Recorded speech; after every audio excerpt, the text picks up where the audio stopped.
While many people are able to back a knight in shining armor hero in most games, the anti-hero, or at least hero with dirty hands, makes for a nice change of pace. Sure, it's nothing new and games have long since taken to putting you in the shoes of villains and criminals, but at least it's a far cry from the usual cutesy or noble characters to be expected on the App Store.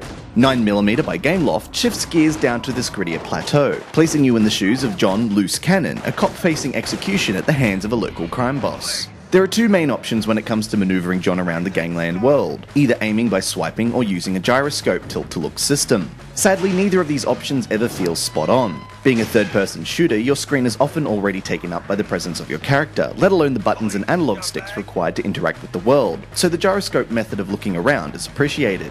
Swiping does make for what seems like a more accurate method of aiming, however, even on the highest sensitivity, you'll need to swipe fast and often just to look around a room.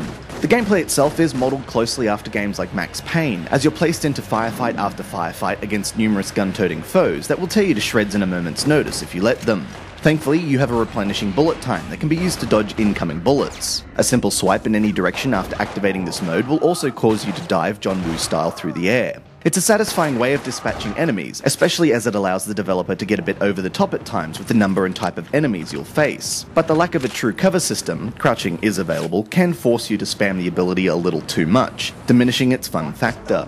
Outside of the gunplay, 9mm mixes things up with the occasional Quicktime event for melee fights or interrogations, and while the game is linear in its objectives, it helps to set the pace so you're always on the move. If you're so inclined, you can take to the internet to play on a server with 12 people, though this is limited to free-for-all and team deathmatch modes and feels far less polished than the single-player campaign. The one thing that's likely to put people off the game is the somewhat regular and at times almost confusingly unnecessary use of foul language, just to emphasize how gritty the world they live in truly is. It's not a deal breaker, but it can feel out of place at times. Ultimately, 9mm puts a solid third-person shooter in the hands of iOS users, albeit sporting most of the features present in similar titles on other platforms. It's certainly no Alan Wake, but if you're after some action with stiff odds, it's worth giving this game a shot.